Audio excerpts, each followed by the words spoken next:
নমস্কার বন্ধুরা, রত্তা অফিসের ব্লগে আপনাকে স্বাগত জানাই। আরেকটা ব্লগ নিয়ে চলে এসেছি। আজকে আমরা বানাচ্ছি ইলিশ মাছের মাথা দিয়ে পুঁই শাকের ঘন্ট।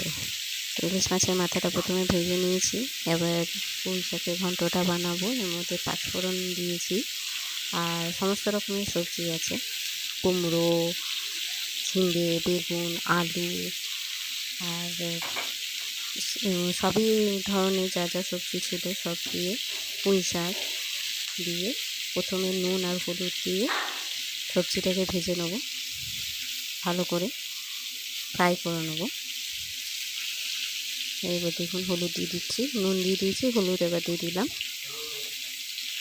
আসলে আমার ধরার কেউ নেই ক্যামেরা, তাই সবই একা হাতে করতে হয়। যদি কিছু অসুবিধা হয়ে থাকে আপনারা একটু বলে দেবেন।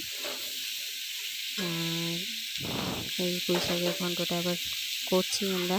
এবার এটাকে ঢাকা দিয়ে দেবো যাতে এটা সেদ্ধ হোক। এটা আমরা জল দিয়ে সেদ্ধ করবো না, এটা যতটা ভাপে সেদ্ধ করবো অতটা টেস্টি লাগবে। এবার পুঁই শাকগুলো আটে সেদ্ধ হয়ে গেছে, যখন পুঁই শাকগুলো আমরা দিয়ে দেবো, যাতে এটা আমি আবার কুকারে সিটি মারি না। পুঁই শাকের যে ডাঁটাগুলো হয় এগুলো আমি কুকারে সিটি মারি না, অনেকে আবার কুকারে সিটি মেরে নেয় সেদ্ধ করবার জন্য, বাট আমার এটা খুব একটা ভালো লাগে না।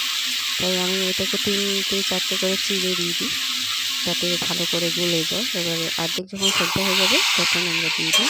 দেখুন কি সুন্দরভাবে গলে গেছে পুঁই শাকগুলো, ডাঁটাগুলো কি সুন্দরভাবে গলে গেছে। এবারে মাছের মাথাটা ওর মধ্যে ভেঙে দিয়ে দেবো।